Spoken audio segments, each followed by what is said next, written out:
So in this Canva tutorial video, I am going to be showing you guys how to add shapes to your design here on Canva using the Canva desktop version. So once you have Canva open up on your computer or your laptop, the first thing you have to do is obviously select a design. Once that is done, I want you to go to the left hand side of your screen and press on the elements icon right here.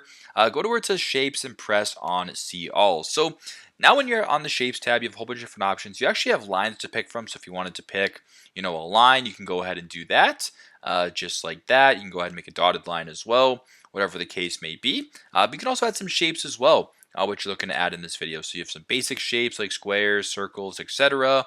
You got some arrows, you got some other shapes, whatever you want. You can add, whatever shape you want. So if you're looking for more of like a sun looking object right here, you can add a star as well.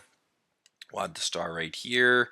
We can go with the basic shape and we can add, a circle right here. Whatever the case may be, you have all these shapes at your disposal under the Elements tab right here once again on the left-hand side of your screen. So very simple, very straightforward, but that is how to add shapes to your design here on Canva using the Canva desktop version.